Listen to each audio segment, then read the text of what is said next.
기도하고 시작하겠습니다. 하나님 아버지 감사합니다. 오늘도 또 하나님의 말씀을 어떻게 먹어야 할지 그것을 배우고 또 실습해보고 또 나눔에 대해서도 살펴볼 수 있는 귀한 시간을 허락해 주셔서 감사합니다. 이 시간 하나님 기대하는 마음 가운데 또 머리로만이 아니라 우리의 눈과 손을 사용하여서 하나님의 말씀을 더 감각적으로 알아갈 수 있는 귀한 시간이 될 수 있도록 도와주옵소서. 감사드리며 예수님의 이름으로 기도드립니다. 아멘. 네, 여러분 이제 마지막 날이 되었습니다. 그래서 오늘 5강과 6강, 5강에서는 이제 좀 실습에 대한 이야기, 그리고 6강에서는 나눔에 대한 이야기를 그렇게 하려고 합니다. 오늘 5강은요 시연과 실습이고요. 시작하기에 앞서서 좀 복습을 좀 하겠습니다. 지난 시간에 여러분 1시간 내내 그 성경 묵상 방법에 대해서 쭉 살펴보셨는데 제가 그때는 뭐 이러한 다양한 자세까지 다 가르쳐 드리느라고 시간이 좀 걸렸고 많은 이야기들을 했습니다. 그래서 여러분들 머릿속이 좀 이렇게 꽉 차 있는 느낌이 들 수 있는데 제가 지난 시간에 뭐라고 말씀드렸냐면 한번 정리해 드리면 그렇게 어려운 거 아니다. 그거를 알려드리기 위해서 제가 지금 성경 묵상 방법을 쭉 한번 설명해 드리면 한 5분, 10분 안으로 해서 정리가 확 될 거예요. 그래서 복습을 먼저 좀 하고 시작을 하겠습니다. 먼저 순서를 한번 기억해 볼까요? 처음에 뭐였죠? 준비하기, 그 다음에 기도하기, 그 다음에 성경 읽기, 그 다음에 묵상하기, 그 다음이 적용하기, 필체를 용서하십시오.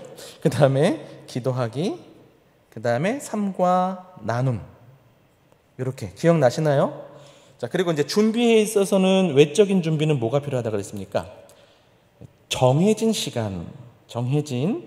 시간과 장소, 그 다음에 매일 성경과 또 펜이 필요하다고 그랬죠? 펜, 색깔 펜.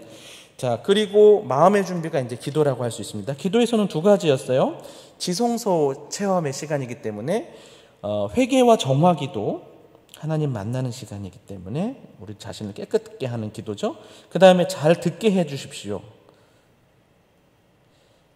요 듣다라는 단어가 샤마라 그랬고 요거에 세 가지 뜻이 있다 그랬습니다. 뭐라 그랬죠? 하나는 집중하다, 두 번째는 분별하다, 세 번째는 순종하다.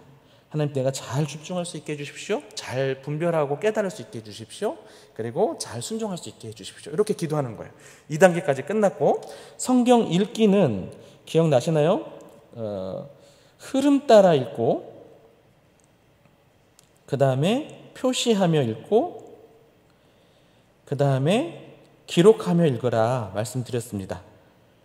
특별히 이 표시하며 읽는 부분에 대해서 처음에는 머리로 읽고 그 다음에 가슴으로 읽자 이렇게 좀 말씀드리면서 머리로 읽을 때는 하나님이면 빨간 밑줄, 그 다음에 교훈이면 파란 밑줄, 그 다음에 그 외에 강조되는 부분들 자 여기다가 다시 쓸게요. 여기서 또 강조되는 부분들, 관련 단어 이런 부분들을 세모로 쳐서 서로 연결하면 좋다. 근데 이거 너무 복잡하니까 다른 건 몰라도 빨간 밑줄 치는 거는 한번 기억해 보셨으면 좋겠다. 이렇게 말씀드렸고, 그 다음에 이제 가슴으로 읽기 위해서 여러분 외우신 거 뭐가 있죠? 감의세중. 감의세중. 감은 뭐라 그랬습니까? 감동, 마음에 와닿는 거. 그 다음에 의는 의문이 드는 거. 세는 새롭게 깨달은 거. 중은 중요하다고 생각하는 거. 이렇게 요 네 가지를 중심으로 형광펜을 칠하라고 말씀을 드렸습니다. 형광펜 요 색깔로 한번 이렇게 쳐드렸습니다. 성경 읽기고 만약에 여기서 이제 그 마지막에 여러분들이 뭐 다양하게 메모를 하는데 요약까지 할 수 있으면 더 좋다. 그러나 제가 선택으로 드린다 이렇게 말씀드렸습니다. 자, 성경 읽기 단계까지 끝났고 잘 보이시나요? 그 다음에 이제 성경 묵상과 적용을 제가 한눈으로 한 번에 말씀을 드렸죠. 이렇게 사실은 왕자인데 이쪽은 하나님, 아래는 교훈, 위에는 묵상, 이쪽은 적용으로서 하나님이 어떤 분이신지 적고 적용은 기도문을 쓰라 그랬고 그 다음에 교훈이 어떤 것인지 찾아보고 적고, 그 다음에 적용을 일기문 쓰듯이 그냥 자기가 편하게 기록하면 된다. 이렇게 말씀을 드렸습니다. 그리고 특별히 생각하기 위해서 중요한 두 가지 팁이, 생각하기 위한 팁으로 두 가지를 가르쳐 줬죠. 첫 번째는 질문하기, 두 번째는 기록하기. 이렇게 보시면 되겠습니다. 그래서 묵상과 적용하기, 또 적용에 대해서 조금 더 구체화할 수 있는 6P 원리도 가르쳐 드렸어요. 그리고 나서 노트 펜 활용법을 제가 여기서 한번 기록하는 방법, 펜 활용법을 좀 적어 드렸습니다. 펜 활용법. 펜 활용법이 어떤 거죠? 검정펜은 그냥 요약적 필사라고 말씀드렸습니다. 혹은 그냥 요약한다고 생각하셔도 돼요. 그냥 요약해서 그냥 따오는 거죠. 그 다음에 파란 펜으로 뭐 한다 그랬죠? 파랑은 묵상한 내용이에요. 그러니까 깨달은 거 적고, 빨간 펜은 적용하는 거죠. 적용이니까 하나님 묵상은 기도가 되겠고, 교훈 묵상은 이제 일기라 그랬는데 조금 더 편안하게 나눠보면 반성이나 다짐, 이렇게 쓰면 되는 것입니다. 이렇게 해서 제가 여기까지 가르쳐 드렸고, 마지막에 기도는 한 줄 기도문으로 한번 쓰고, 한 줄 기도문, 그 다음에 이걸 삶으로 나아갈 때는 이 한 줄 기도문을 기억하면서 읊조리며 살자. 그리고 이제 나눔은 제가 6강 때 더 말씀을 드리도록 하겠습니다. 이게 끝이에요. 금방 정리가 되셨죠? 그렇게 어렵지 않습니다. 오늘 이제 제가 이 상태에서 여러분들에게 지금 포인트 묵상법을 사실 가르쳐 드린 건데요. 화면을 한번 띄워주시면 좋겠습니다.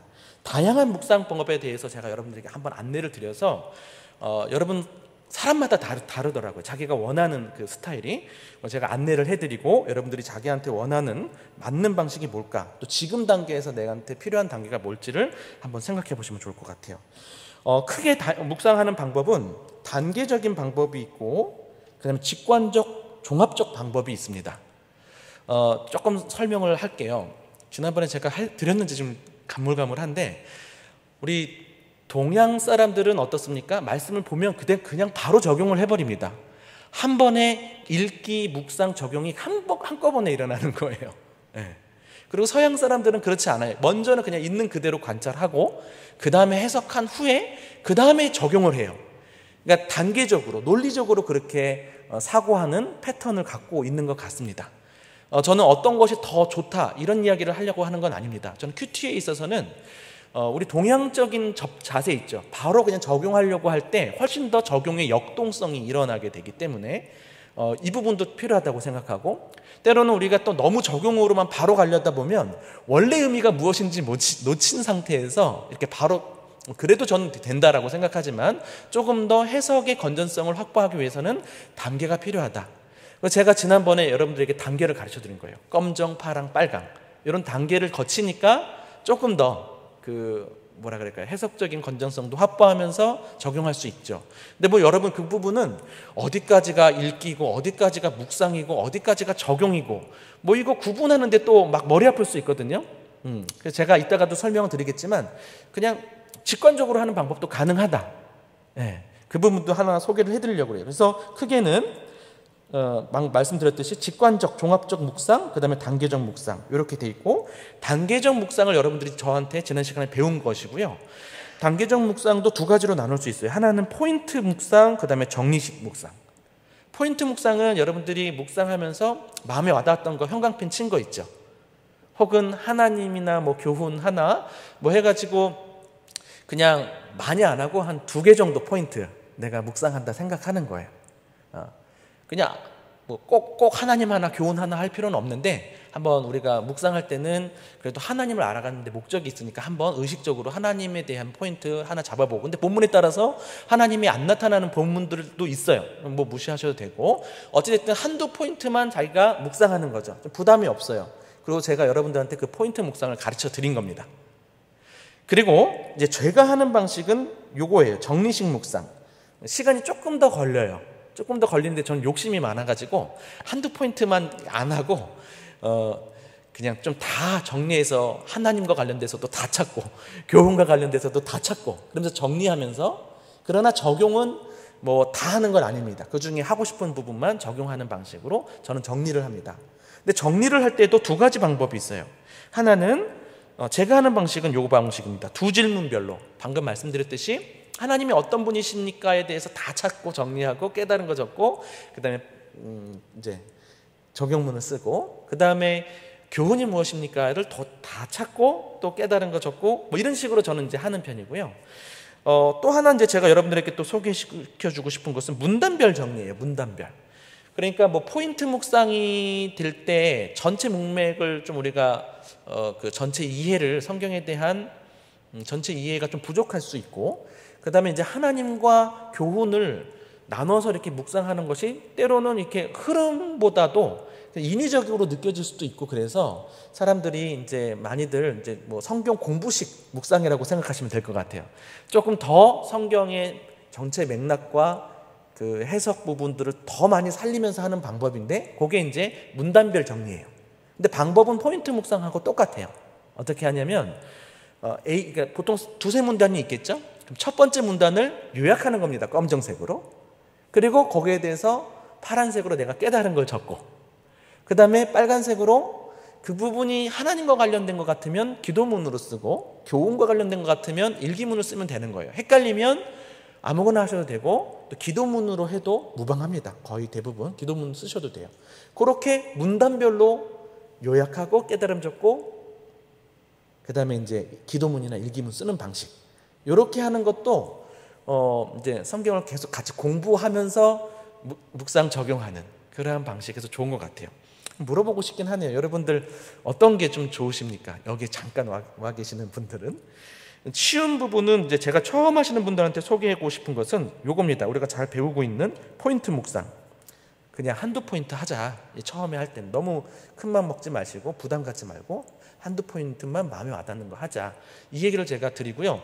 그 다음에 이제 직관적 묵상, 종합적 묵상도 제가 여러분들에게 좀 추천해 드리고 싶은, 그러니까 너무 복잡하게 단계 안 나누고 그냥 제가 알려드리는 그냥 매일 성경의 두 질문을 직관적으로 하는 거예요. 그럼 마지막에 기도문 쓰는 거, 그런 방식도 여러분들에게 좀 소개시켜드리고 싶고, 그 다음에 이제 정리식 묵상은 이제 좀 욕심 있으신 분들이 두 질문별로 하던가 문단별로 정리하시면 좋겠다 싶은 것입니다. 특별히 제가 좀 더 팁을 하나 더 드릴게요. 자, 포인트 묵상은 말씀드렸고, 정리식 묵상에 있어서 두 질문별 묵상, 이 말은 하나님은 어떤 분이신가, 교훈은 어떤 분이신가 별로 정리해서 묵상하는 거라고 제가 말씀드렸습니다. 다른 건 다 괜찮고요. 교훈을 묵상 정리할 때, 교훈에 대한 질문 잘 따라오시는지 모르겠습니다.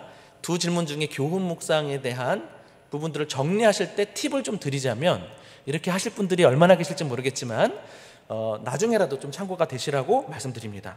성경은 크게 뭐 다양한 그 양식, 문학 양식이 있습니다만 크게 두 가지로만 구분하면 이야기체와 설교체가 있어요. 거기서 우리가 이제 교훈을 받죠. 이야기체에서는 어떤 교훈을 받을 수 있어요? 주로 등장인물들이 무슨 말을 하고 행동하는지에 따라서 본보기가 되고 반면 교훈이 된다고 말씀드렸습니다. 그러니까 이야기체인 본문들, 지금 누가복음을 묵상할 때는 거의 이야기체죠. 그러면 그냥 등장인물별로 정리를 하는 거예요. 정리해놓고 거기서 깨달은 거 있으면 파란 펜으로 적고, 그 다음에 이제 내 삶에 적용할 거 있으면 빨간 펜으로 적는 거죠. 그 다음에 이제 설교체 있죠. 설교체. 이야기체는 여러분 그냥 등장인물별로 그냥 이렇게 요약해 보십시오.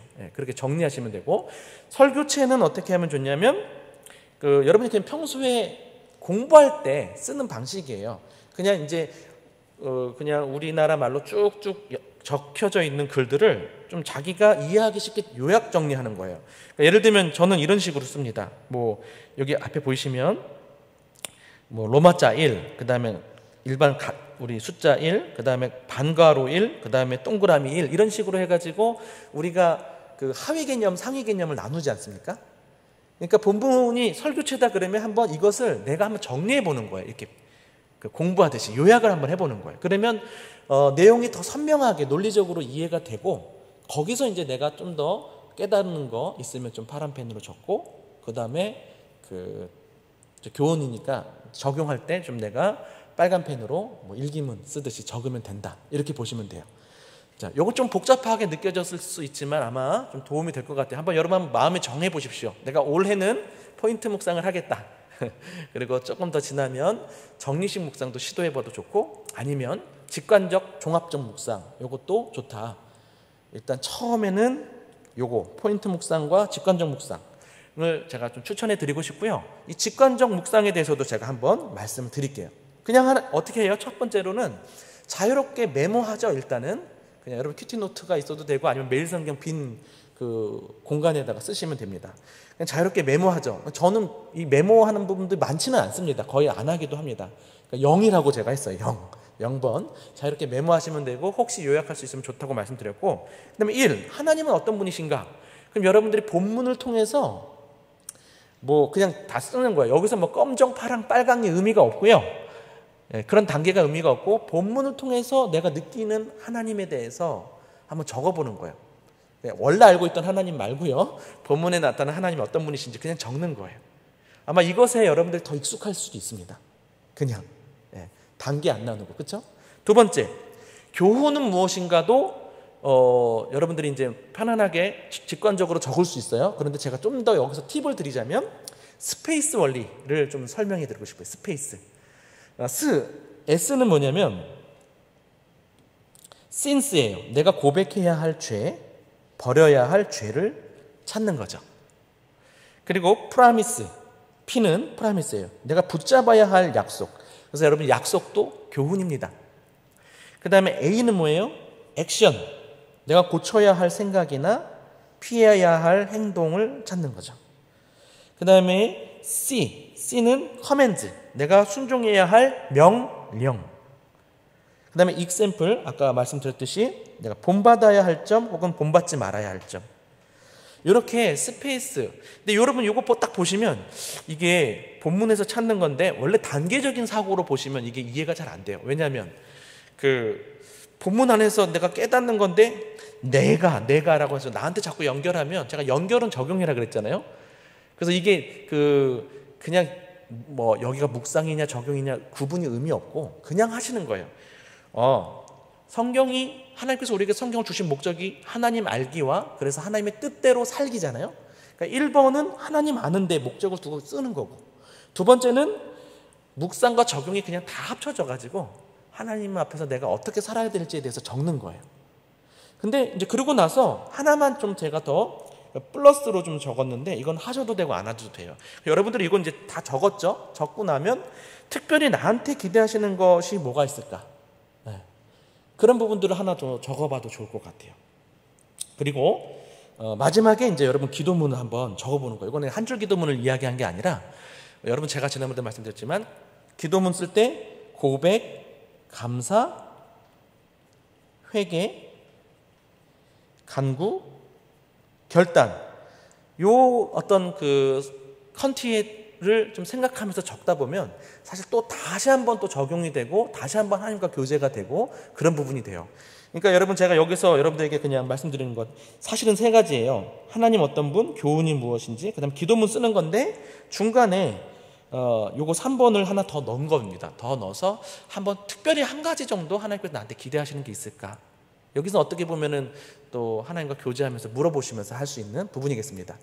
제가 나중에 하려고 했는데 그냥 지금 나온 김에 간단하게 제가 그 말씀을 좀 드릴게요. 제가 했던 여러분 그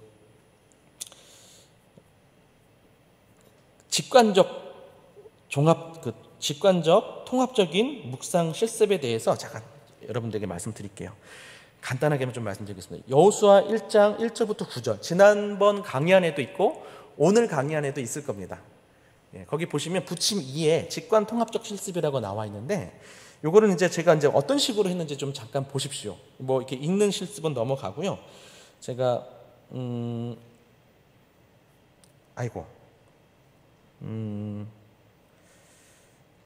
잠시만요. 죄송합니다. 여기다가 적은 것 같아서.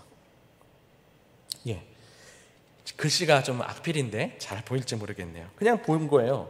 여호수아 1장 여러분 잘 아는 본문이니까 하나님은 어떤 분이신가 제가 그냥 찾아보는 거예요. 1절에 보면 모세가 죽어도 여호수아에게 말씀을 통해서 인도하시는 실제적인 지도자가 하나님이신 것 같다. 그러면 약속을 상기시켜 주시고 명령하시는 분이시다. 2절에서 3절. 그리고 함께 있으시겠다고 하시는 분이시다. 5절하고 9절 제가 그냥 이렇게 적은 거예요. 본문 딱 연결 안 시켜드려도 괜찮죠? 좀 시간 관계상 양해를 부탁드립니다. 아마 다들 익숙한 본문이겠으니까. 그 다음에 교훈이 무엇인가에 대해서 제가 그냥 한번 이렇게 찾아본 거예요. 스페이스로 내가 고백해야 될 죄 있는데 그냥 이걸 말씀 보면서 하나님이 나와 함께 하시겠다고 하시면서 이제 말씀을 묵상하라. 이게 이제 여호수아 1장의 포인트였는데 제가 이제 그 묵상하다가 최근에 묵상하던 내용하고 제가 최근에 조금 가족 안에 약간의 갈등이 있었습니다. 그래서 제 마음이 높아져 가지고 좀 심한 말도 하게 되고 아내랑 좀 그런 갈등이 살짝 있었어요. 이렇게 말씀 나눠서 좀 죄송한데 그럴 때 말씀에서는 계속 제가 제 고집을 꺾기를 말씀하고 있었는데 제가 말씀은 묵상하고 그리고 내 고집은 내 고집대로 부리면서 그렇게 있던 게 딱 생각이 나더라고요. 그래서 그냥 그 부분을 간단하게 좀 썼습니다. 내가 하나님을 떠난 거고 그래서 내 마음대로 아내에게 상처 줬던 것 한번 적어본 거죠. 그 다음에 P 하나님께서 함께 하실 것 요 약속 그냥 뭐 특별하게 편안하게 한 겁니다. A 율법책 떠나지 말게 주야로 묵상 지켜 행하기 그냥 적었어요. 이게 뭐 묵상이기도 하고 적용이기도 하고 애매하지만 적었습니다. 그리고 C 강하고 담대하라 두려워 말라라고 했던 거 그걸 그냥 적어봤죠. 그리고 example은 뭐 없었어요. 그래서 이렇게 썼고 그 다음에 이제 3번에 특별히 나에게 기대하시는 것이 있을까라고 했을 때 저는 딱 그 몇 절이냐면 6절에 보시면 강하고 담대하라 너는 내가 그들의 조상에게 맹세하여 그들에게 주리라 한 땅을 이 백성에게 차지하게 하리라. 이 부분이 좀 저한테 특별하게 더 와닿더라고요. 그래서 앞부분은 적용이기도 하지만 그냥 일반적인 깨달음일 수 있어서 이 부분이 요 2번 부분이 적용인 듯 하지만 구체적인 적용으로는 잘 못 나가는 것 같아서 하나 조금 더 제가 해보는 게 뭐였냐면 주리라 한 땅을 이 백성에게 차지하게 하라. 이 부분에 대해서 하나님께서 저한테 더 말씀하시는 것 같아요. 제가 이해하기로는 우리가 차지해야 될 가나안 땅은 하나님 나라고요.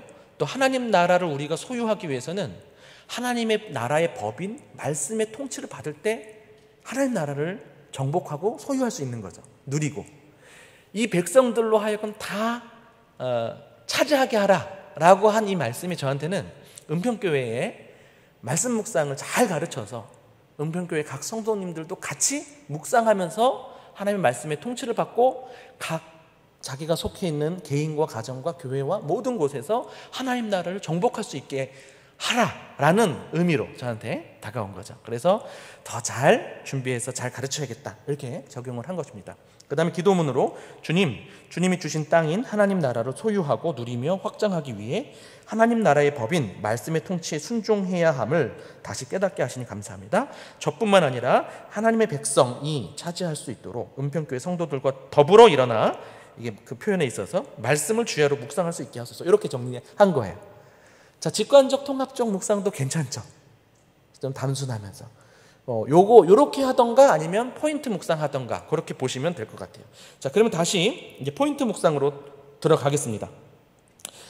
그 전에 한 가지 좀 여러분들 이 묵상을 너무 어렵게 생각하실까봐 여러분들이 실질적으로 다 때때로 여러분들이 묵상을 잘 하고 있다라는 걸 알려드리면서 묵상 어려운 거 아니다. 이 부분을 좀 여러분들에게 말씀드리고 싶어요.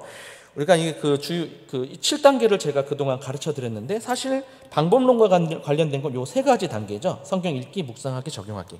아까 제가 동서양의 사고 구조, 방식, 패턴 이런 걸 비교해 드렸는데 사실은 이 모든 단계들은 유기적인 관계를 갖고 있습니다. 그래서 여러분 읽다가 이게 지금 왼쪽은 성경 연구할 때 사람들이 쓰는 단어들이에요. 관찰, 해석, 적용이라고. 근데 큐티도 똑같습니다. 읽기, 묵상, 적용이에요. 있는 그대로 읽고 내용을 이해하고 그거에 대해서 내가 좀 깨닫고 그걸 내 삶으로 적용하는 거지 않습니까? 근데 여기서 우리가 읽다가 바로 적용이 가기도 하고요.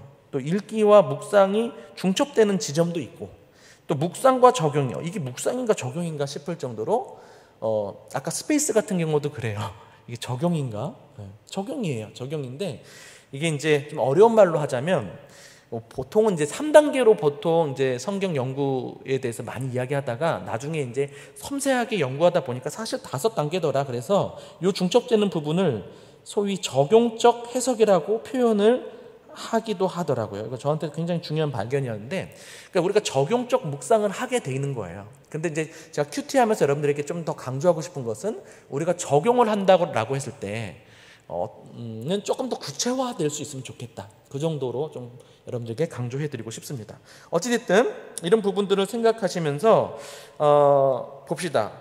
우리가 이제 아까 이 부분은 뭐냐면 너무 어렵게 가는 것 같아서 죄송한데, 여기를 이제 또 5단계로 나눌 때 여기는 외부 관찰, 그 다음에 여기는 내부 관찰이라 그래요. 여러분 묵상하시다 보면 알겠지만 요약해서 갖고 올 때 이미 막 해석이 조금씩 들어가기도 하거든요. 그냥 내용 요약이 아니라 그런 부분들은 읽기인지 해석인지. 자, 이렇게 또 단계별로 막 이야기하다 보니까 읽기 해석 구분하고 묵상과 적용 막 구분하고 복잡하니까 그냥 직관적 통합적 해석하고 싶은 마음이 더 들까봐 그것도 좋습니다. 근데 어찌됐든 여러분 이제 이해하기 위해서 기본적으로, 그래서 이제 제가 종합적으로 결론적으로 여러분들에게 드리고 싶은 말은 너무 구분을 엄밀하게 구분하려고 애쓰지 말라. 편안하게 하시라. 제가 여러분들을 이해할 수 있도록 돕기 위해서 제가 3단계를 가르쳐 드린 것인데 그 구분은 그렇게 중요하지 않다. 결국 목적이 뭐예요? 목적은 하나님 말씀이 나와 무슨 상관이 있는지 연결해서 내 삶으로 가져오는 것이 목적이기 때문에 중간에 뭐 이런 단계를 엄밀하게 지키진 않아도 된다. 기본적인 제가 어떤 그 방식만 가르쳐 드리는 거다라고 편안하게 생각해 주시면 되겠습니다. 자, 그래서 이 주요 3단계를 여러분들이 좀 맛볼 수 있도록 제가 만화를 하나 갖고 왔습니다. 너무 유치해 보이고 그럴 수 있는데 그냥 한번 보시고, 크게 3가지예요. 아까 그 읽기, 묵상, 해석인데요. 여기가 읽기죠. 읽기 단계에서는 내가 그냥 무엇을 보는가, what I see. 그 다음에 묵상하는 단계는 내가 무엇을 깨닫고 배우는가, what I learn. 그 다음에 마지막으로 적용 단계는 what I do. 내가 뭘 할 것인가. 이런 부분으로 보통 생각하시면 될 것 같아요. 여러분들이 뭐 주로 영화 보거나 감동받죠? 감동받고 어떤 경우는 자기 삶에 영향을 미치는 것처럼 그런 비슷한 것입니다. 평소에도 성경뿐만 아니라 다른 사물과 사건을 묵상하는 것도 우리의 삶을 참 풍성하게 만드는 좋은 부분인 것 같아요. 한번 여러분 실습을 좀 해보겠습니다.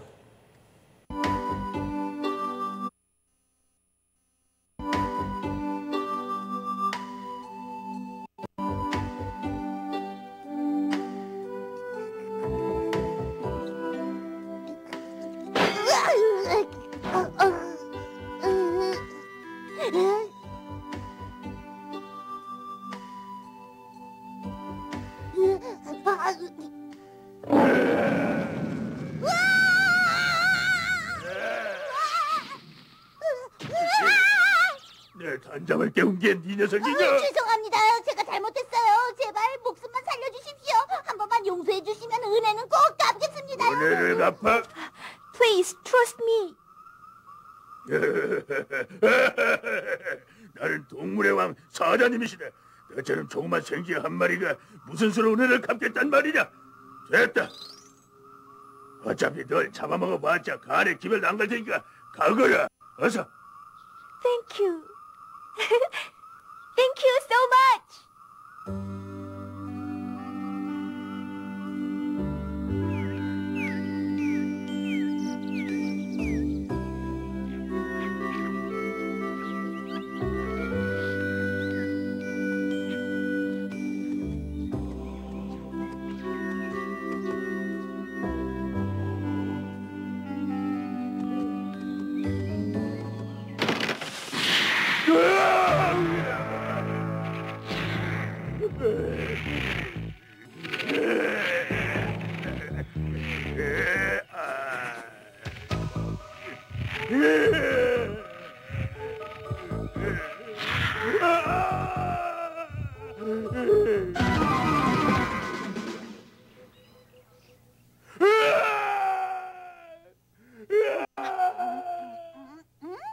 저 목소리는?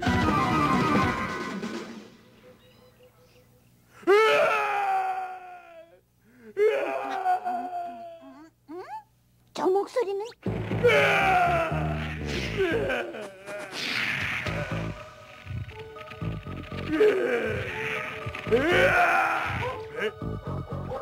저철로 사냥꾼들이 오지 않아.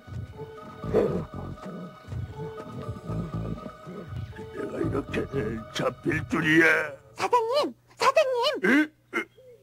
아니 너는 지금 곧 구해드릴게요.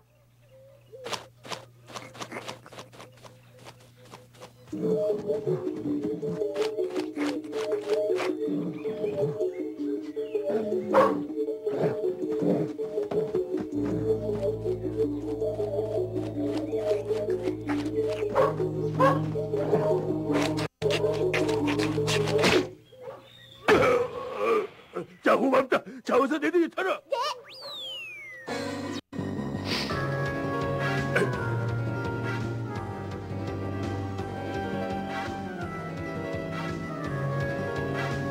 아마트에 잡힐 뻔했다. 다행입니다. 사장님이 제 목숨을 살려주셨을 때 꼭 은혜를 갚겠다고 했는데 약속을 지킨 셈이네요. 미안하다. 너처럼 몸집이 작은 동물이라도 큰 힘을 낼 수 있는데 그것도 모르고 큰 손을 치다니 부끄럽구나. 별 말씀을 다 하시네요. Farewell, my friend. Goodbye, little mouse. Thank you so much.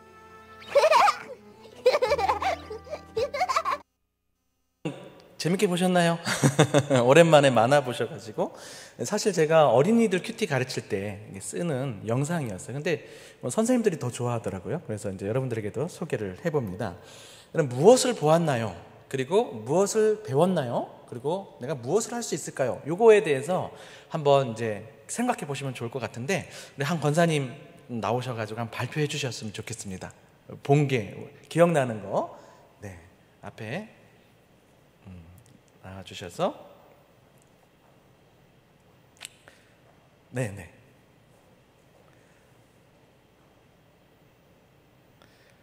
예, 너무 감사합니다. 이렇게 용기를 내주셔서. 영상 너무 재밌게 봤고요. 이 영상을 보면서 제가 본 것은 그 생지를 풀어주는 사자를 봤고요. 또 사자의 울음에 달려가는 생쥐, 그다음에 날카로운 이로 큰 사자를 구출하는 장면, 또 생쥐를 태우고 위기에서 벗어나는 사자의 모습과 마지막으로 서로의 고마움을 나누며 겸손해진 사자와 은혜를 잊지 않는 생쥐가 진정한 친구가 된 장면을 보았습니다. 아유, 감사합니다. 아주 다양한 부분들을 봤어요. 굉장히 중요한 포인트. 또 이런 부분도 있어요. 뭐 그냥 난 달을 봤다. 사자도 있더라. 생쥐가 있더라. 개 2마리가 있더라. 뭐 사냥꾼이 2명이더라. 뭐 이런 얘기 할 수 있고요. 뭐 보니까 으악 하는 부분들이 2번 나오더라. 또 등에 타라 그랬는데 머리에 타더라. 뭐 이런 얘기들도 우리가 생각할 수 있는 거. 이게 이제 관찰 영역입니다. 그냥 있는 그대로. 그리고 우리 권사님께서 포인트를 그냥 그대로 잘 잡았어요. 중요하게 기억났던 부분들을. 이게 이제 있는 것을 그대로 기억한 거죠. 또 줄거리를 말씀해 주셔도 아마 큰 흐름이 그게 이제 또 관찰이라고 읽기 과정이라고 보시면 될 것 같아요. 그럼 두 번째는 이제 그 뭡니까? 무엇을 배웠을까? 이 부분은 이제 보통 어때요? 본받을 점, 본받지 말을 점 이런 거 찾으면 도움이 될 것 같거든요. 뭐 사자, 혹은 누구죠? 생쥐, 혹은 사냥꾼도 누가 묵상하시기도 하더라고요. 권사님 어떻게 하셨는지 한번 말씀해 주시죠. 저는 이 부분은 그 힘센 사자의 그 작은 관용이 위기의 순간을 모면할 수 있었구나 하고 생각했고요. 그리고 또 힘센 사자라도 방심하면 위험에 처할 수 있고, 또 이제 생쥐를 생각하면서 작고 힘없는 생쥐지만 하나님은 우리에게 각자의 무기를 주셨구나. 그 무기라 하면 달란트인데 생쥐에게는 날카로운 이를 주셨고, 또 위기에 처했을 때도 포기하지 않고 도움을 청하는 용기, 또 은혜를 잊지 않는 것, 그리고 숲속에 있을 때 그 사자의 울음소리를 기억하고 달려갔던 그런 모습들을 보면서 함께하는 공동체를 생각했습니다. 그래서 결국은 혼자 사는 세상이 아니기 때문에 외적인 모습이 아니라 그 작은 생쥐라도 큰 사자를 구출할 수 있고 이렇게 서로에게 은혜를 끼칠 수 있어서 우리 모두가 평화를 누릴 수 있겠구나 하고 생각하며 배웠습니다. 예, 너무 감사합니다. 제가 여태까지 수많은 이 만화 묵상 실습하던 것 중에 가장 은혜로웠어요. 너무 풍성하고 그랬네요. 뭐 보통은 이렇게 할 수 있어요. 이제 본받을 점, 주인은 은혜를 갚구나. 그리고 사자는 본받지 말아야겠구나. 근데 이제 우리 권사님은 사자가 작은 관용을 베풀었던 부분도 나중에 이게 이제 이런 부분까지 다 포착하고 나중에 또 서로 친구가 되는 부분까지도 공동체까지도 바라보는 부분에서 저도 생각해보지 못했던 은혜가 있었던 것 같습니다. 그러면 이제 세 번째죠. 그럼 나는 어떻게 할 수 있을까? 이 이야기가 나와 무슨 상관이 있을까? 난 앞으로 뭘 할 수 있을까에 대한 적용에 대한 부분입니다. 혹시 권사님? 이 영상 보면서 갑자기 떠오른 찬양이 하나 있었어요. 약한 나로 강하게, 가난한 날 부하게.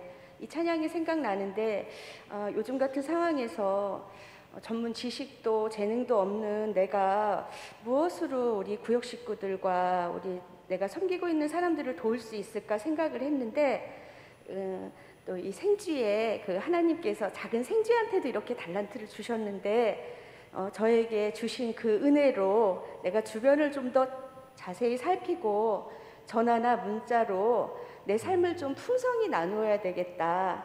또 주변 교우들의 목소리, 또 우리 아이들의 목소리도 잘 귀 기울여야 되겠다고 생각하고 오늘부터 이제 전화, 문자 열심히 하겠습니다. 감사합니다. 네, 아유 감사합니다. 여러분 박수도 쳐주시고요.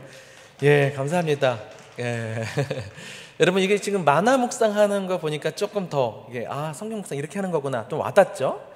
그러니까 여러분 이제 만화 묵상할 때 이렇게 하신 건데 사실 말씀 묵상도 똑같아요. 그런데 말씀 묵상은 하나님을 알려주는 책이기 때문에 중요한 부분들이 하나씩 더 들어가는 거죠. 예를 들면 뭐 무엇을 보는가는 똑같고요.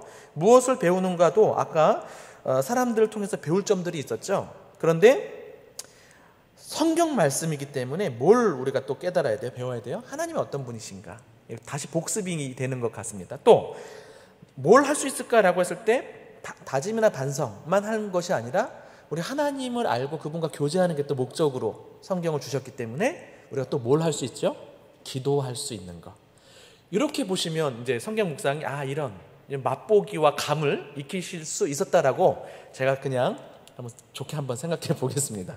자, 그러면 조금 더 구체적으로 이제 포인트 묵상, 하나님 묵상을 어떻게 할 것인가, 교훈 묵상을 어떻게 묵상하고 적용할 것인가, 이 부분을 좀 살펴드릴게요. 하나님 묵상은 어떻게 하시면 좋냐면 일단은 저번에도 말씀드렸습니다. 하나님이 하신 말씀이나 행동, 또 성품, 그리고 등장인물들의 고백, 또 문자 이면에 나타난 하나님의 섭리가 있으면 빨간 밑줄 치라 그랬죠.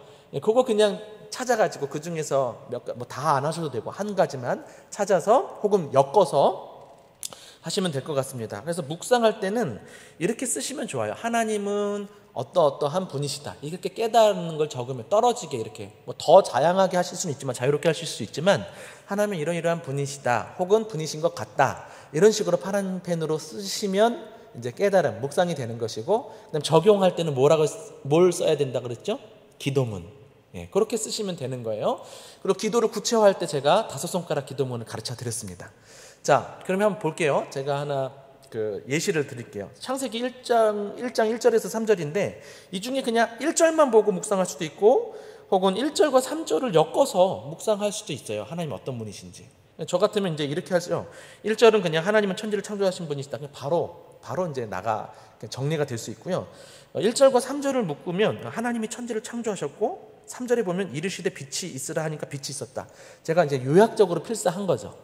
자, 그러면 이걸 가지고 이제 깨닫는 걸 적는 거죠. 하나님은 말씀으로 창조하시는 분이십니다. 그렇죠? 이르시되 생겼어요. 창조하시는데 말씀으로 창조하시는 분이시다.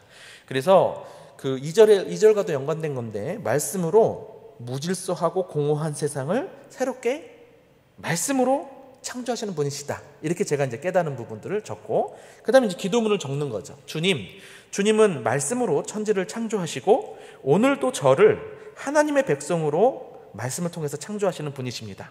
우리에게 말씀을 선물로 주시고 말씀을 묵상하는 방법을 가르쳐 주셔서 감사합니다. 그동안 말씀을 무겁게 여기지 못하고 살아왔던 것을 회개합니다. 오늘부터 짧게라도 꼭 큐티하려고 합니다. 즐겁게 말씀에 반응하며 살아갈 수 있도록 도와주세요. 예수님의 이름으로 기도드립니다. 아멘. 제가 일부러 여러분 그 시연을 위해서 고백, 감사, 회개, 간구, 결단 이렇게 좀 해본 거예요. 평소에 여러분 하실 때는 다 안 하셔도 돼요. 지금 제가 무슨 말 하는지 아시겠죠? 주님은 이런 분이십니다. 고백했고, 그 다음에 감사합니다. 그 다음에 회개합니다. 도와주세요. 또 결단, 큐티 하겠습니다. 이런 식으로 그냥 다 넣어본 것이죠. 그 5가지, 5손가락 항목들을 여러분 더 편안하게 2-3줄만 쓰셔도 된다 이것입니다. 유의점, 너무 잘하려고 하지 마세요. 너무 잘하려고 하지 말고 자연스럽게 하시면 돼요. 그래서 또 한번 실습을 해보려고 합니다. 하나님과 관련돼서. 자, 사도행전 7장 48절 말씀입니다. 그러나 지극히 높으신 이는 손으로 지은 곳에 계시지 아니하시나니 선지자가 말한 바. 요거를 제가 요약적으로 필사하면 지극히 높으신 그리고 손 지은 곳에 계시지 않다. 그냥 저만 알아들을 수 있으면 되는 거예요. 요약적으로 검정색으로 썼어요. 그러면 파란 펜으로 이제 뭘 쓰면 좋을까요? 그냥 하나님 어떤 분이신 것 같다. 그 부분을 늘 한번 써보는 거예요. 그냥 이거 문자만 봐서는 잘 모르죠? 그런데 이제 우리가 이거 하나님 어떤 분이신 것 같은지 그 깨달음을 적기 위해서는 원래는 일단 본문 안에서 한번 다시 살펴보면 좋죠. 근데 지금 사도행전 7장의 문맥 속으로 들어가 보면 좀 뭐 어떤 부분으로 어떤 맥락에서 이야기하는지 좀 찾을 수 있는데 실습을 위해서 그냥 여러분들이 맥락을 모른다라고 생각하고 그냥 이 구절만 가지고 여러분들이 떠오르는 거 정답이 없습니다. 네. 아주 이상하지 않으면 되는 거예요. 그래서 하나님은 이러이러한 분이신 것 같다. 이렇게 한번 여러분들이 써볼 수 있겠죠. 한번 권사님 누가 그 사도행전 7장 앞에 잠깐 나오셔서 말씀해 주시면 좋겠습니다. 어떤 분이신 것 같은지 그래서 어떻게 기도할 것인지까지 한번 나눠주시죠.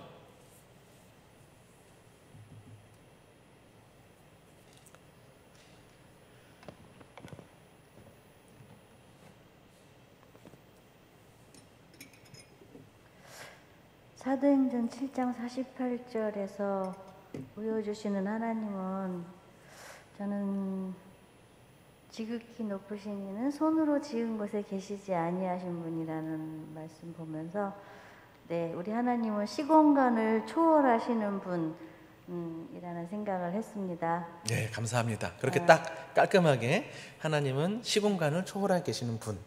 네.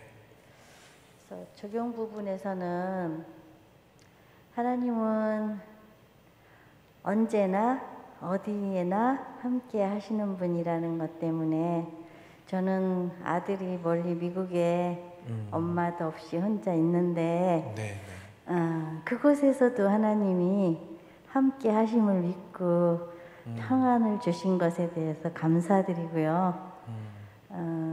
또 이제 새해에 교구를 맡겨주셨는데 우리 교구 식구들 사실 얼굴도 모르고 어떤 상황인지도 모르고 제가 어떻게 해야 될지 모르겠지만 기도하면서 그들의 상황과 형편을 다 아시는 하나님이라고 믿고 기도할 때 하나님이 그들을 보호하시고 늘 함께 하실 줄 믿고 감사드립니다. 그래서 결단은 저희는 정말 시공간을 초월하시는 그 하나님을 믿고 하나님께 온전한 믿음으로 기도하면서 늘 함께 하심을 생각하고 기억할 수 있게 우리 삶 속에서 24시간 어떤 시간에도 하나님은 우리를 보고 계시고 함께 하신다는 거 늘 기억하면서 살 수 있기를 결단합니다. 네, 감사합니다. 자, 지금 편안하게 우리에게 나눠주셨는데 그 기도에 대한 부분들이 이렇게 잘 담긴 거죠. 감사와 결단이 이렇게 담겨주셨습니다. 그러니까 이제 자기가 쓸 때는 주님, 우리 아들이 미국에 있는데 미국에 있는 아이와도 주님이 함께 하시는 것을 알려주셔서 감사합니다. 그리고 우리 교구 식구들하고도 그 삶 속에도 함께 해 주십시오. 그리고 항상 하나님을 기억하면서 기도할 수 있도록 도와주십시오. 그렇게 기도하겠습니다. 이런 식으로 좀 기도하듯이 쓰시면 될 것 같아요. 아마 쓰셨는데 앞에서 이제 발표하시느라고 그렇게 또 편안하게 나눠주신 것 같아요.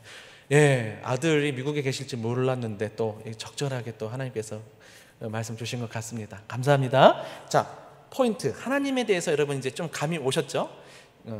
깨달은 거 적고 하나님 이런 분이신 것 같다. 그리고 이제 기도문을 적으면 되는 거예요. 자, 그러면 이제 두 번째 교훈 묵상에 대한 부분들을 좀 말씀드릴게요. 네, 이건 지난번에 말씀드렸습니다만 명령, 경고, 약속, 그 다음에 등장인물. 네, 이야기체는 이제 등장인물 통해서 우리가 교훈을 찾을 수가 있겠고, 설교체는 명령이나 경고나 약속 이런 부분들을 통해서 우리가 교훈을 찾을 수가 있겠습니다. 그래서 묵상하고 적용할 때는 어떻게 하냐면 그냥 그 인물, 등장인물을 해석하던가 혹은 그냥 이 구절에 대해서 그냥 해석하는 거, 자기가 그냥 해석을 단다 생각하시면 돼요. 혹은 조금 더 실천적인 내용인 경우는 이렇게 하시면 됩니다. 하나님은 우리가 이렇게 하시기를 원하신다. 자, 첫 번째 질문이 하나님은 어떤 분이신가? 두 번째 질문이 나와 우리에게 주시는 교훈이 무엇인가인데, 이걸 조금 더 하나님 중심으로 풀어서 번역하면 하나님이 우리 사람들에게 기대하시는 것이 무엇인가, 이렇게 풀 수 있겠죠.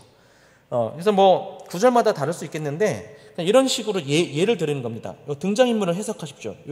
누구누구는 이런 것 같다. 또 이 구절은 이런 뜻 같다. 혹은 하나님은 우리가 이렇게 하기를 원하신다. 이런 어떤 혹은 또 여러분 자유롭게 하셔도 됩니다. 제가 팁을 드리기 위해서 예시글을 드렸고요. 적용은 뭐예요? 기도문이 아니라 일기문. 근데 사실 기도문 쓰셔도 되는데 일기문 쓰셔갖고 편하게 자기 삶으로 연결시키면 된다. 예, 보시면 되겠습니다. 여러분 뭐 정리식 묵상 장르별 팁 제가 아까 말씀드렸으니까 넘어가겠습니다. 레위기 말씀인데요. 18장 3절만 보셔도 되고 4절만 봐도 되는데 3절은 봅시다. 거주하던 애굽 땅의 풍속 따르지 말고, 그 다음에 사실 표시는 안 돼 있는데 또 앞으로 살게 될 가나안 땅의 풍속과 규례도 행하지 말라. 요거 가지고 그냥 우리가 교훈 묵상을 할 수 있겠죠. 근데 또 3절하고 4절하고 엮어서 보면 훨씬 더 또 이게 대비가 되면서 좋을 수 있는 것 같아요. 예를 들면 이거죠. 애굽이나 가나안 땅의 풍속이 아니라 4절에 보면 말씀의 풍속으로 사는 거, 이것에 대해서 그냥 요약적으로 갖고 올 수 있는 거고요. 이거에 대해서 이제 깨달은 점, 저는 이렇게 한번 해봤어요. 하나님은 우리가 뭐뭐 하기를 원하신다. 그래서 제가 이렇게 저의 말로 어떻게 표현해봤냐면, 하나님은 우리가 속한 땅이나 조직 논리, 그 세상 공식이라고 할 수 있겠죠. 그것이 아니라 말씀의 원리, 믿음 공식대로 살기를 원하신다. 일반적인 교훈이에요. 이게 뭐 적용인 것 같고 묵상인 것 같고 뭐 중요하지 않습니다. 근데 적용이라고 할 때는 이제 조금 더 내가 구체적으로 할 수 있도록 하는 거고, 자기 삶하고 좀 더 연결시킨다 생각하시면 좋을 것 같아요. 제가 뭐라고 썼냐면 군대에 있을 때 갑자기 군대 생각이 나는 거예요. 옛날 생각이 떠올랐어요. 꼭 미래적이지만 않다고 말씀드렸습니다. 군대에 있을 때 가장 많이 들었던 말은 중간만 하라는 것이었다. 왜냐하면 잘하면 피곤해지고 못하면 갈굼을 당하게 되기 때문에 중간 정도 하면 가장 편하고 좋다는 이유였다. 그게 군대의 문화이고 공식입니다. 그러나 성경에서는 모든 일을 죽게 하듯 하라고 했다. 실제 그렇게 해보니 오히려 일이 더 많아졌던 것이 아니라 자잘한 일들이 없어졌던 기억이 난다. 그래서 과거가 그냥 연결이 된 거예요. 이 말씀을 딱 떠오르면서 세상 방식대로 맞춰서 사는 게 아니라 성경 말씀대로 살아가는 게 더 중요하구나. 예전 과거가 생각나면서 그냥 연결이 됐고, 그러면서 한 번 더 이제 내 삶 현재로 또 연결시킬 수 있겠죠. 요즘 일이 너무 많이 몰려 있어서 적당히 해야만 다 감당할 수 있을 것 같은 마음이 들지만, 그래도 모든 일을 최선을 다해 감당할 수 있도록 기도해야겠다. 이런 마음. 이렇게 그냥 적는 거예요. 편안하게. 이제 이해가 되시죠? 기도문하고 일기문하고의 느낌. 자, 이것도 한번 실습을 하나 해보겠습니다. 아이 사무엘이 엘리 앞에서 여호와를 섬길 때에는 여호와의 말씀이 희귀하여 이상이 흔히 보이지 않았더라. 엘리의 눈이 점점 어두워가서 잘 보지 못하는 그때에 그가 자기 처소에 누웠고 하나님의 등불은 아직 꺼지지 아니하였으며 사무엘은 하나님의 궤에 있는 여호와의 전안에 누웠더니. 자, 이 부분을 가지고 제가 그냥 저는 2절 3절을 조금 묶어가지고 엘리는 자기 처소, 사무엘은 여호와의 전에 누웠다. 이렇게 그냥 요약적으로 필사한 겁니다. 포인트를 그냥 잡아서. 그러면 이제 깨달은 거를 한번 좀 나눠보시면 좋겠는데, 혹시 권사님 나오셔서 한번 말씀 나눠주시면 좋겠습니다.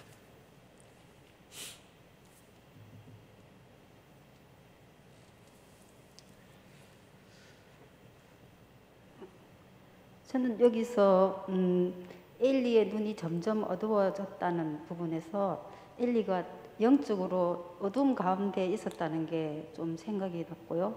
그래서 이 어두움을 또 저에게 적용을 시키며 늘 깨어 있으라 하는 그 말씀이 또 생각이 났습니다. 그래서 적용으로는 제가 올 한 해 말씀 묵상을 통해서 정말 하나님의 말씀을 늘 가까이 하면서 말씀에 깨어 있는 사람이 되기 위해서 열심히 올 한 해 말씀 묵상에 또 적용에 모든 또 시간들을 할애하려고 다짐해 봅니다. 예, 감사합니다. 감사합니다. 예, 깔끔하게 잘 해주셨습니다. 네, 어떤 사람은 엘리의 포커스를 맞춰서 어떤 목사님들이 이렇게 적용하더라고요. 엘리가 늙어서 새벽 예배 이렇게 잘 못하고 이제 뭐 집에서 자기 처소에 누워 막 이렇게 적용이 되면서 앞으로 나는 좀 운동을 열심히 해야겠다. 뭐 그렇게 적용하실 수도 있는 거고요. 다양하죠.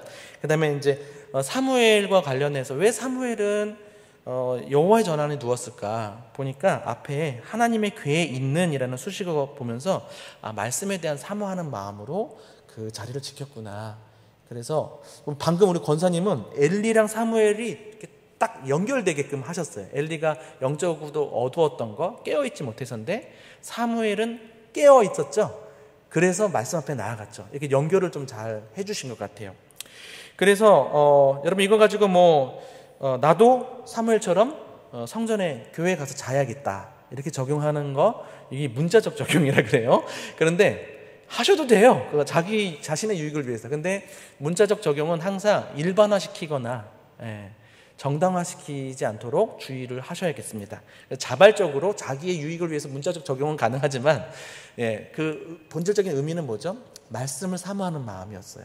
그래서 사실은 오늘 이 말씀은요, 제가 오늘 우리 5강의 주제 선구로 잡기도 했는데 이 하나님의 등불, 엘리는 눈이 꺼져갔습니다.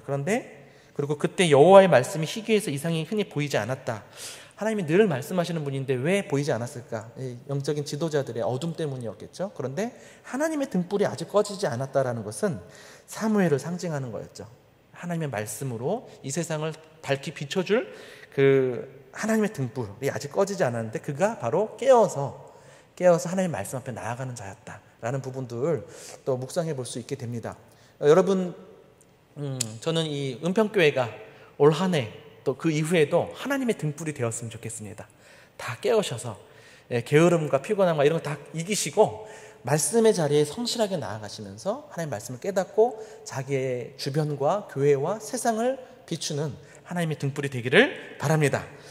제가 이 외에도 사실은 이제 다양한 또 묵상 부분들을 좀 준비를 했는데 시간 관계상 여기서 좀 그냥 그 실습은 좀 마무리하고 뒷부분으로 넘어가야 될 것 같습니다.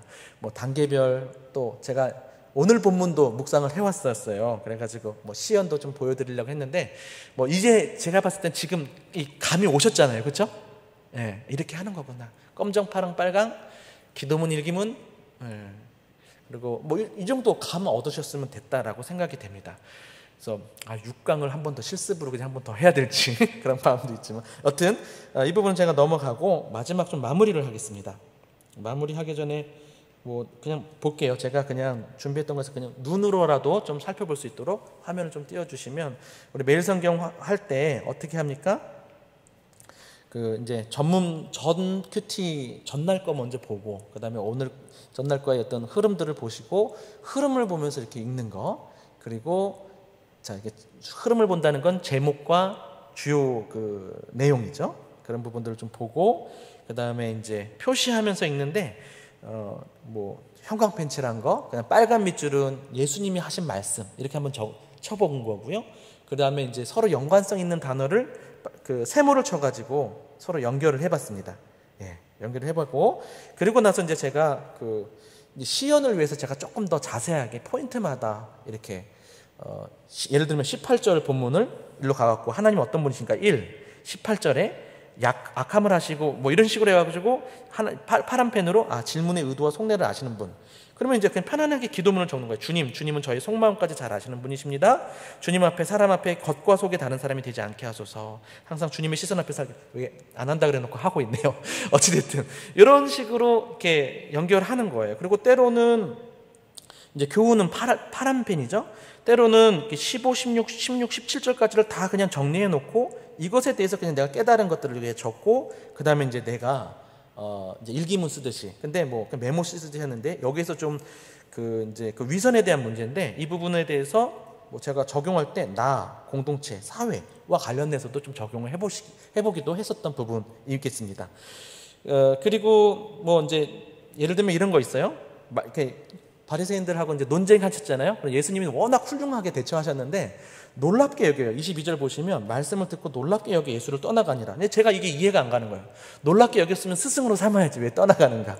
그러면서 이제 제가 밑에 그냥 뭐 이렇게 썼습니다. 이 사람들 예수님을 시험하러 온 사람들은 놀라운 말씀에 완패하고 떠나갔다. 시험하러 온 것은 그렇다 쳐도 예수님 말씀을 경험했으면 예수님을 따를 수도 있었는데 결국 떠나고 말았다라고 하면서 이제 저도 일기 쓰듯이 쓴 거예요. 지난주 대표님과의 나눔 중에 형성된 제자도에 대한 나눔을 듣고 매우 찔렸다. 그 사람의 진짜 수준은 그 사람이 무엇을 욕망하는지에 따라 드러난다고. 배우고 가르치는 것이 그 사람의 수준이 아니라 실제 무엇을 욕망하는지가. 제가 이때가 해외 사역을 하고 있었던 때였는데 그래서 해외에 가가지고 이제 강의 끝나고 너무 신난 거예요. 그래서 이제 막 새 음식들 다 먹어보고 싶고 막 아주 말초적인 신경 그쪽에 그냥 포커스를 두고 있었는데 먹고 싶고 새로운 거 경험하려는 욕망이 하나님 나라에 대한 욕망보다 앞선 내 모습에 눈물이 나더라고요. 그러니까 제가 그 대표님한테 이렇게 나눔할 때 자꾸 그런 얘기 하셔서 제가 막 많이 반성이 됐다. 눈물도 나더라 했더니 저한테 대표님이 그러면 저랑 정기적으로 큐티 나눔을 하죠. 이렇게 초청 뭐라 할까요? 프로포즈를 하신 거죠. 근데 제가 거절했어요. 왜? 도움은 되는데 찔리고 근데 불편한 거야. 근데 그게 딱 생각났어요. 그러면 오늘 본문 봤으면 이제는 다시 해야겠다 이렇게 한 게 아니라 뭐라고 했습니까?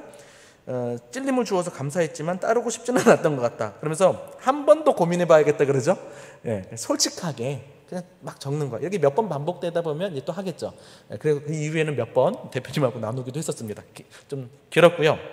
그래서 한 줄 기도문, 겉과 속이 모두 하나님과 말씀을 따르는 삶이 되게 하소서. 한 줄 기도하고 이제 이것을 기억하고 읍조리며 살아가는 겁니다. 큐티 노트 잠깐 보여드렸고요. 단계적 말씀 실습하려는 거는 넘어가도록 하겠습니다. 넘어가고 좀 빨리 넘어가겠습니다. 그리고 뭐 사실 오늘 본문이죠. 1월 26일 본문 가지고 제가 이렇게 해서는 잘 안 보이겠네요. 제가 한번 적어봤어요. 보면 검정, 파랑, 빨강 보이죠. 시연을 위해서 다 일일이 하나 해본 건데 사실은 더 적절하게 좀 할 수 있고 두 포인트 한다 그러면 아마 저 공간을 쓸 수 있겠죠. 본문이 너무 길어서 이 본문 가지고 여러분하고 실습할까 하다가 저만 해보고 넘어왔습니다. 자, 이제 말씀을 좀 팁을 드리면서 말씀을 맺을게요. 여러분 빼먹는 경우가 생깁니다. 그러면 어떻게 해야 되죠?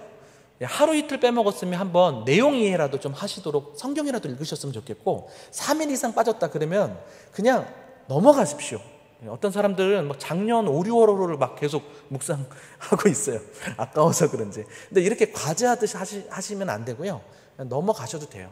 때로 우리가 관계가 항상 좋을 수는 없는 법이거든요. 하나님과의 관계에서. 그러니까 한 3일 이상 빼먹었다 그러면 과감하게 스킵하시고 오늘부터 다시 시작한다 이런 마음으로 하셨으면 좋겠습니다. 모르는 부분 생기면 어떨까요? 모르는 부분? 아는 것만 하셔도 돼요. 다 몰라서 문제가 아니거든요. 그리고 이제 여러분 또 이거는 내가 꼭 알아야겠다 싶은 부분들은 여러분들이 이제 목회자나 또 이렇게 좀 물어보실 수 있겠죠. 근데 제가 하나만 좀 더 도구를 알려드릴게요. 바이블 25라는 어플이 있어요. 여러분 그게 아마 대부분 깔려 있을 겁니다. 성경을 읽기 위해서. 근데 사실 그 바이블 25가 주는 그 유익들을 모르고 계시는 것 같아요. 저도 많이 알아보다가 이런 어플리케이션이 있었네. 무료예요. 무료. 여기 보시면 성경이라는 걸 누르면 이렇게 나와 있어요. 여기 보시면 봅시다. 여기 아랫부분 보이시죠? 성경, 스터디, 해설, 핵심, 묵상, Q&A, 포토. 성경 사전까지 다 나오는 거예요. 진짜 어떻게 이런 게 무료로 이렇게 베풀어졌을까? 그러니까 여러분 이게 정답은 아니지만 좋은 참고가 될 수 있습니다. 이렇게 여러분들이 막히는 부분들이 생기면 그리고 여기 있죠. 여기 위에 부분 검색에다가 아무거나 검색을 해보시면 그냥 성경에서 예를 들면 아닥사스다 왕을 검색하시면 성경에서 아닥사스다 왕이 나온 본문까지 다 찾아주고 그 다음에 아닥사스다 왕의 어떤 역사적인 배경과 이런 것까지 다 찾아주고 그림이나 이런 걸 다 알려줘요. 예, 그래서 여러분들 바이블 25라는 어플리케이션입니다. 좀 어려우시면 자녀들한테 좀 깔아달라고 하셔서 좀 막힐 때 이런 부분 참고하시면 좋겠습니다. 혹은 매일성경 왼쪽 해설글이 있고 또 우리 목사님들이 아침 새벽마다 해설 또 설교를 해주시니까 그걸 참고하시면 되겠습니다. 그리고 이제 성서 유니온을 좀 활용해 주시면 좋을 것 같아요. 교회에서 이렇게 초청해 주셔서도 감사합니다. 또 여러 또 도움을 드릴 수 있으면 좋겠고요. 매일성경 뒷편에 안테나라고 해서 광고가 있어요. 그리고 홈페이지도 들어가 보시면 여러 가지 여러분 세미나들이 있습니다. 체계적인 묵상훈련, 지금 여러분 기본 과정을 여러분들에게 좀 가르쳐 드렸는데 이것보다 더 심화된 거 이런 부분들을 또 배우실 수 있고요. 성경 개관 혹은 지금 누가복음이고 뭐 3월에 다른 걸로 바뀌면 들어갈 때마다 그 성경에 대한 성경 산책을 해드려요. 저희가 여러분 이제 다 온라인으로 참여할 수 있으니까 한번 나중에 광고 드리면 필요하신 대로 신청하셔서 정말 가성비가 좋습니다. 그리고 만족도도 높고 그래서 그 성경에 대한 전반적인 그 숲을 이해하고 나서 그 다음에 묵상을 하시면 훨씬 더 도움이 되는 부분들이 있어서 병행되시면 좋겠습니다.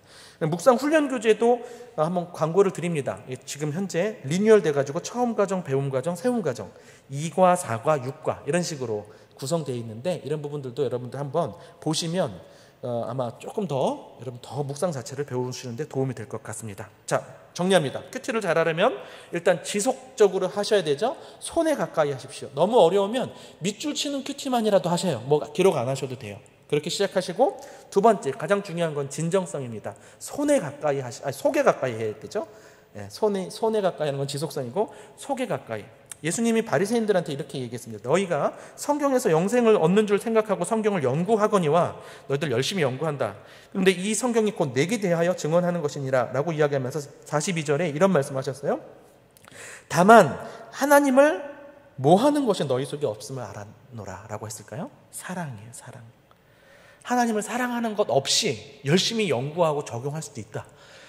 그래서 이 말은 우리가 바리새인의 그 성경 묵상 큐티 이렇게 닮아갈 수 있는 여지가 있다는 부분들 인식하시고 제일 중요한 건 기술적으로 잘하느냐 마느냐의 문제가 아닙니다. 마음입니다. 우리의 마음이 하나님을 사랑하는 마음으로 말씀을 계속 하다 보면 계속 또 잘해질 수 있다. 마지막 세 번째는 지난번에 말씀드렸죠. 나눔 모임을 하면 여러분들 상향 평준화가 됩니다. 그래서 6강에서 여러분들에게 나눔 모임에 대해서 어떻게 할 수 있을지 좀 나누도록 하겠습니다. 긴 시간 경청해 주셔서 감사합니다.